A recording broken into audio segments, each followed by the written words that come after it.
It's your boy Hammer, the business Hammerstone, and you're watching Wrestling with Regret.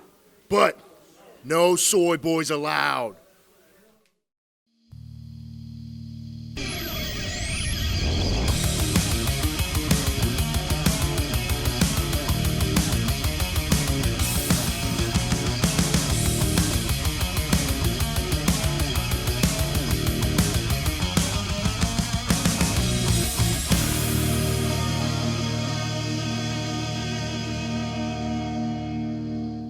At its core, professional wrestling is simulated combat and nothing else. But long ago, promoters and bookers everywhere realized they needed more than matches to keep audiences hooked. It all began with pre- and post-match interviews, either at ringside, in the crow's nest, or backstage. But in the last several decades, the variety of things to break up the actions expanded exponentially.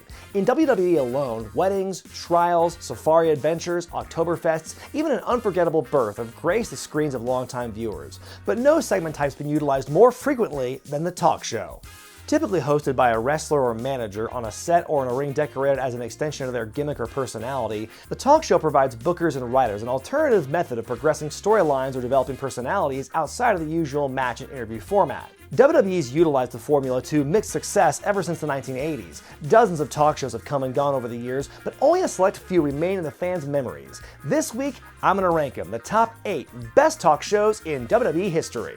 As far as what constitutes the best talk shows, I'm going to judge them based on 3 criteria: longevity, the quality of the host, and the memorable moments that it gave us over the years. WWE's entire mission is to create moments by any means necessary, and some of the biggest in company history have happened not in the ring, but on a talk show set. The more memorable segments the talk show produced, the higher up it's bound to be on the list. Let's begin. Number 8. The Dirt Sheet. A precursor to today's network-exclusive content, The Dirt Sheet debuted as an online-only program on WWE.com. Hosted by John Morrison and The Miz, it was the first opportunity for both to display and develop their personalities outside of the rigid constraints of the infamous creative team. Before this, Morrison had been featured as a flashy yet somehow unremarkable heel, whose big claim to fame was winning the ECW title after replacing Chris Benoit during Benoit's tragic weekend in June 2007. Miz was the runner-up of the $1 Million Tough Enough, turned host of SmackDown, turned self-proclaimed chick magnet on the ECW brand. But once the two were paired together, Morrison's captivating in-ring style meshed well with The Miz's raw but promising charisma, a classic example of the whole being greater than the sum of the parts. Upon its debut in 2008, the Dirt Sheets format was quite simple. Each week, Miz and Morrison would simply rip on the crop of current superstars in hilarious fashion. Hello, Kelly, it's Joey. I just wanted to... Joey, what are you doing in there? Mom, I'm in the bathroom. Pick up the trash, Joey. Mom, this is my private area. Did that say what I think it said? It said Colon Brothers. As in, like, these guys are the Butt Brothers. The Sphincter Twins. I'm supposed to be Jimmy, you're gonna be Shannon. No, I'm not being Shannon. What do you expect? I mean, I'm the shaman of sexy. People wouldn't believe that I'm Shannon. From Shannon Moore's hillbilly mom to The Miz's Santa Claus mocking Chris Jericho's weight gain to their classic Canada episode where they parodied Trish Stratus, Lance Storm the Mountie, and even skewering modern pop culture, The Dirt Sheet was a great 3-minute treasure trove of unscripted goodness amidst the usually overly scripted, overly sanitized weekly programming. Hi, I'm John Morrison and I can bench press 400 pounds. How much can you bench press, Miz? About that. He can't really. And I like to squeeze things. And if God had 2 sons, I would be the better looking one. And I drive a hybrid. You care about the environment, Miz?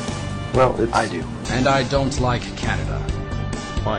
I don't like maple syrup. It reminds me of Canada. The Edge and Christian Show, one of the more popular original programs on the network, owes a great deal of gratitude to the Dirt Sheet for providing a blueprint for WWE comedy that's actually, well, funny. It also catapulted Miz and Morrison out of lower card mediocrity into mainstream wrestling stardom that both enjoy to this day. Number 7. The Barber Shop. In the summer of 1990, Brutus Beefcake was on top of the world, poised to become the Intercontinental Champion after feuding with Mr. Perfect for the last 8 months. At the time, he was arguably the number 3 babyface in the entire World Wrestling Federation, just behind the Ultimate Warrior and Beefcake's best friend, Hulk Hogan. That's probably just a coincidence. But tragedy struck on the 4th of July of that year when the Beefer's face was horribly crushed in a parasailing accident, his wrestling career seemingly over. Fast forward to the spring of '91 when the Barbershop premiered on Wrestling Challenge, a rare case of a talk show being hosted by a babyface. For the first few months, there really wasn't much to the Barbershop. Beefcake was never really known for his mic skills, and as most of the segments featured fellow babyfaces, they had a real buddy-buddy feel to them that didn't add much. However, it makes the top 8 solely for featuring one of the most notorious and uncharacteristically violent incidents in Federation history. By January of 1992, tension had been brewing between the Rockers, Shawn Michaels and Marty Jannetty, after months of miscommunications in the ring and a growing power struggle. Brother Brutai invited the young stars to his show not only to air their grievances, but presumably to also get touch-ups on their sweet-ass mullets. After teasing a reconciliation, Michaels kickstarted what would go on to become one of the greatest singles careers in all of wrestling, pun fully intended. Hitting the super kick and then driving Jannetty through the plate glass window, the Rockers were officially over and Shawn was a new man. Makes you wonder why Shawn's nickname became the Heartbreak Kid and not the Glass Break Kid, doesn't it? But the GBK wasn't the only one to bring destruction to the Barbershop. Shortly after abandoning Brutus's good buddy Hulk Hogan, Sid Justice appeared, supposedly to explain himself and build to their upcoming WrestleMania 8 main event match. Instead, Sid went psycho and destroyed the set with a steel chair. A can of shaving cream accidentally blew up in his own face, adding to the insanity of the segment. The destruction of the set ultimately led to the cancellation of the Barbershop. Thank God there were no safety scissors in Brutus's barber kit for Sid to get his hands on to make things any worse. Number 6. The Funeral Parlor. The Funeral Parlor debuted on WWF Superstars right after WrestleMania 7 as a replacement for the Brother Love show. Ironically, Bear also replaced Love as The Undertaker's manager, so perhaps old Percy was more wily than we originally thought. As viewership and attendance fell in the early 1990s, the Federation resorted to darker, more violent angles to shock viewers back into watching on a regular basis. This era saw Sergeant Slaughter's embrace of Iraq during the Gulf War, Jake Roberts' descent into madness after Earthquake squashed his beloved Python Damien, and his subsequent attack on Randy Savage with a cobra as horrified children watched from the front row. I guess the gobbledygookers just wasn't cutting it. The Funeral Parlor embodied this philosophy from the onset. The set had an appropriately dark and eerie aura, complete with several caskets, flower arrangements, and spooky green lighting. The show's inaugural guest was the Ultimate Warrior, fresh off his victory over Randy Savage at WrestleMania. But the interview turned out to be a trap, as The Undertaker emerged from a casket to attack the Warrior, locking the face paint-wearing hero in a separate casket adorned with stickers of the Warrior's symbol, then sealing it up and depriving the former champ of oxygen. The sight of officials like Jack Lanza and Tony Gurria frantically trying to break open the casket was no doubt a source of early childhood trauma for some fans. And here's some interesting trivia. The parlor was the site of the first ever on-air confrontation between Hulk Hogan and Ric Flair. After years of fans and magazine writers hoping and wishing for a face-off between the two, I don't think any of them could have predicted their first meeting taking place on a phony funeral set hosted by Percy Pringle with dyed black hair and pasty white makeup. The Funeral Parlor came to an end much like that of the Barber Shop, in a storm of chaos and destruction at the hands of one Jake the Snake Roberts. Roberts, Undertaker, and Bear had forged an alliance in 1991 that even saw them crash Randy Savage and Elizabeth's wedding, only for things to fragment the following year. With Hulk Hogan's star waning, Taker was being groomed as the next top guy, and his newfound morality led to him breaking things off with Jacob the Snake Up, thanks in part to a lame comeback. Tell me whose side you're on. Not yours. Jake's response saw him smash the Undertaker's hand on the casket door and locking it shut, then hitting Bear with a DDT, only for the dead man to famously stalk after Roberts while dragging the casket behind him. As iconic as it was short-lived, the Funeral Parlor gave us no fewer than 3 classic moments. Though Paul Bear was largely confined by the constraints of his gimmick, the Parlor gave him the chance to develop the nuances of his character, as well as establishing he and The Undertaker as a major act within WWE. Number 5. Talking Smack. While most of the entries on this list were segments within wrestling programs, these next 2 were standalone shows presented in very different ways. The most modern entry on this countdown, Talking Smack, was a post-game type program created to set SmackDown apart in the 2016 brand split, airing on the network after the conclusion of the live Tuesday night show. Hosted by Renee Young and then general manager Daniel Bryan, Talking Smack was home to some of the greatest unscripted moments in the past few years of programming, further blurring the line between storyline and reality. Memorable segments included Dean Ambrose claiming that he, not John Cena, was now the go-to guy in the company, followed by Cena's comeback a week later, stating flatly that he didn't care about Ambrose. 2 bona fide WWE superstars, Seth Rollins, Roman Reigns. One guy still trying to figure it out.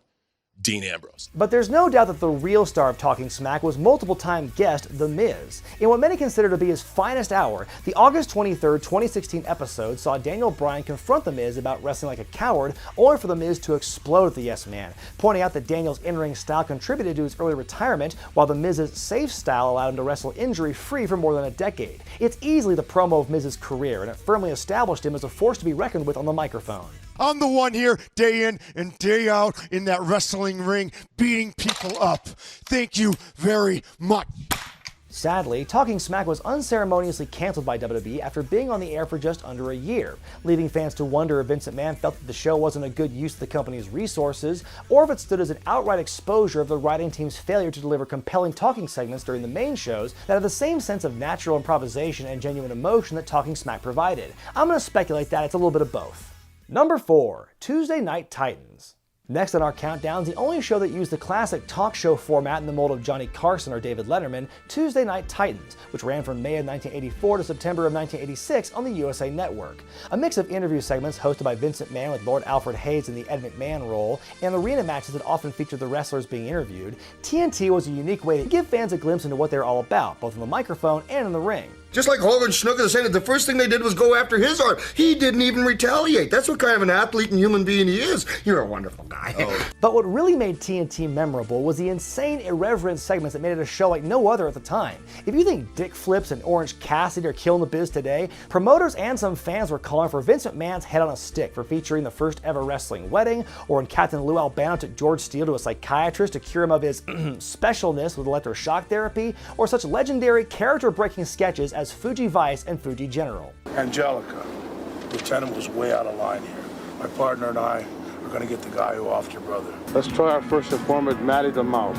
Oh, very good, very good. Because the show was the first WWE program to air on prime time on the USA Network, that technically makes it the grandfather to Monday Night Raw.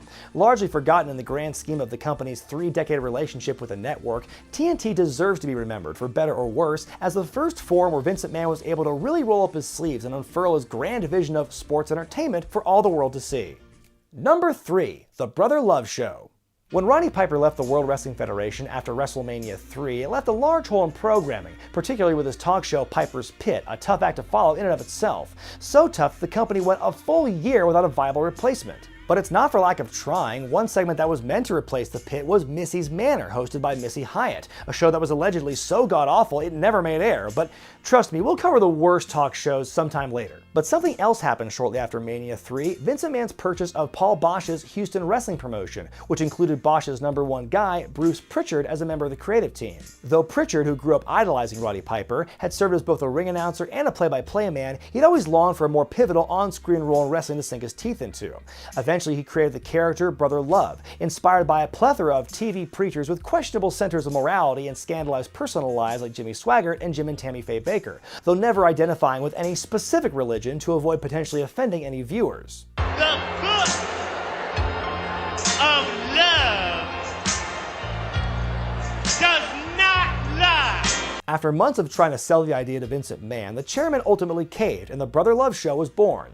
Debuting on the Wrestling Challenge in June of '88 before being called up to Superstars of Wrestling 4 months later, the show's first big angle saw the Big Boss Man's brutal handcuffing and beating of Hulk Hogan just a few months after his debut, launching the former Big Bubba to the top of the card in a relatively short segment. From there on out, the Brother Love Show seemed to be ground zero for most of the major angles in the promotion. Whether it was Hulk Hogan admitting he loved Elizabeth like a sister, Ted DiBiase unveiling the $1 Million Championship, the Macho Man and his new manager Sherry cutting the hair of Brutus Beefcake, Earthquake crushing the ribs of Hulk Hogan, or Rick Martel blinding and then mocking Jake Roberts, if a storyline was a priority in the company at the time, rest assured that one, if not many of those angles would take place on the Brother Love Show. The talk show met its end just before WrestleMania 7, when Love and his set were destroyed by the Ultimate Warrior, and soon afterward, Pritchard himself would be fired due to poor conduct. Pritchard and the Brother Love Show will return occasionally over the years, but never reclaim the glory of its late 80s, early 90s prime. Though Bruce is well known today thanks to his highly successful Something to Wrestle podcast, his contributions as Brother Love should not be overlooked or discounted. Unlike most heels today, there was nothing cool or redeeming about Brother Love. He was easy for every person in the audience to hate, no matter how much he insisted he loved us, and that's why the Brother Love Show is number 3 on our list. Number 2. The Highlight Reel. More than anyone today, Chris Jericho could be considered the ultimate jack of all trades in the wrestling industry. I mean, he's literally done it all, from main eventing all over the world to hosting a podcast, fronting a successful rock band, and even organizing a wrestling-themed sea cruise. All that's left for him to do is open up a pasta restaurant in the Mall of America. Given his impeccable mic skills, it only made sense for him to get his own talk show. Thus, the highlight reel premiered in April of 2003. It was this show that kickstarted Jericho's feud with Bill Goldberg, referencing their real-life backstage heat during their time in WCW. From there, the show begat several important moments for WWE, from the unveiling of the Money in the Bank match concept to introducing WWE Champion John Cena to Raw for the first time in the 2005 draft. It was this segment that got the wheels in motion for a feud between the two that ended with Jericho's first departure from the company later that year. But the greatest moment in highlight reel history has to be from the June 9th, 2008 episode of Raw. After catching Shawn Michaels faking a knee injury during a match with Batista, Jericho claimed the fans would rather cheer a liar in HBK than a truth teller in himself. A brawl broke out, ending with Jericho throwing Michaels face first through the screen of the obscenely expensive Jeritron 3000, the ultimate callback to Michaels doing something very similar to Marty Jannetty 16 years earlier. It was this heinous act that gave birth to Jericho's serious character, an amalgamation of Javier Bardem's character in No Country for Old Men and former AWA champion Nick Bockwinkel. It would prove to be one of the most successful runs in Y2J's storied career. Though the reel would go into official retirement after Jericho's heel turn, the show would come back sporadically from 2012 until 2017. As Chris Jericho evolved over the years, so did the highlight reel. Following the show's history gives viewers a perfect window into the ever-changing face of WWE programming over the course of the segment's run. Now that Jericho has left for AEW, it seems unlikely we'll see another edition of this legendary segment anytime soon. But nothing can change what Jericho created, one of the all-time greatest talk shows in pro wrestling history. And the #1 talk show in WWE history is Piper's Pit. It should be no surprise that the top show on this list is the one that put the wrestling talk show format on the map. When Roddy Piper first came to the Federation in 1984, he was originally supposed to be just a manager. But the Hot Rod knew that if he were given ample time on the microphone, he could create so much heat that Vince McMahon would have no choice but to put him in the ring to get his comeuppance. Contrary to popular belief, Piper's Pit was not in fact the first talk show segment hosted by a wrestler. Buddy Rogers hosted Rogers' Corner in the early 80s, but upon his departure in 1983 it was turned into Victory Corner, hosted by the less than charismatic Robert DeBoard. A few weeks after suggesting that he host his own segment, Piper arrived at TV tapings to find that the Victory Corner set had been adorned with plaid draperies and pictures of himself, and thus Piper's Pit was born. It's rather poetic that a segment originally hosted by possibly the most influential heel of all time, Nature Boy Buddy Rogers, was passed down to the greatest heel of the 1980s. Piper's Pit was the stick of dynamite the Federation needed to energize its programming on a weekly basis. WWE owes as much of this success to Roddy Piper as it does to Hulk Hogan. While Hogan rarely appeared on weekly TV aside from insert interviews promoting local house shows, Piper's Pit served as a weekly dose of heat and humor on otherwise bland television, whether he was unwisely bowing up to Andre the Giant or abusing perennial jobber Frankie Williams. They think they got the answers. I changed the question. The show really hit its stride in March of 1984 when Piper welcomed Jimmy Snuka on the pit. After belittling Snuka with bananas and coconuts in a race-baiting promo that would not fly today but was very common for the time, Piper viciously cracked Snuka over the head with a coconut, sending him staggering and bringing down the entire Piper's Pit set. The coconut attack is still one of the most iconic talk show segments in the history of the company and established Piper's Pit as must-see programming. The show was also a pivotal component in bringing pop star Cyndi Lauper to Federation audiences in 1984, bringing about the fabled rock and wrestling connection, transitioning perfectly into Piper's feud with Hulk Hogan and Mr. T. Tell me something. How come you wear all them chains around your neck like that? Is this to get drug around, huh? While Piper spent time away from the WWF to film Body Slam, the pit was converted into the Flower Shop by adorable Adrian Adonis. It was this heinous interior design job that would set up their showdown at WrestleMania 3, billed as the Hot Scots retirement match. But as we all know, retirement is one of the fakest things there is about professional wrestling. Running concurrent with the Adonis feud, the pit also hosted one of the most legendary angles in history, as a newly turned heel Andre the Giant challenged Hulk Hogan to a title match at WrestleMania, even going so far as to rip the crucifix from around Hogan's neck, an act that would be replicated years later on the Funeral Parlor. It was this ultimate act of betrayal that made the biggest match in company history official. Are you or are you not gonna fight him in WrestleMania 3? Yeah!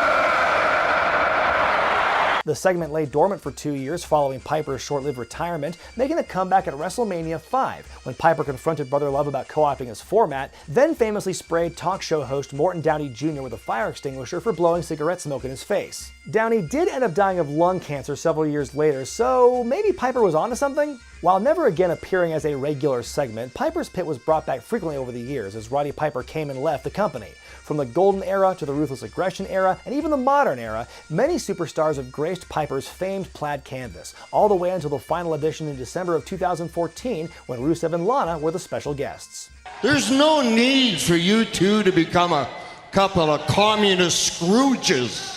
It seems unlikely the perfect storm that led to the creation and success of Piper's Pit can ever be duplicated. The fresh format, the completely insane, irreverent appeal, and the fact that the show lasted off and on WWE television for more than 30 years. In an era where promos seem to be less emphasized and more meticulously scripted than ever, it's a safe bet that no one will be able to match the lofty standards set by the irrepressible, incorrigible, and irresistible Rowdy Roddy Piper. And that's why Piper's Pit is the #1 talk show in WWE history. Which talk shows do you think belong on this list? Let me know in the comment section below. I'm Brian Zane, and I'll see you next time.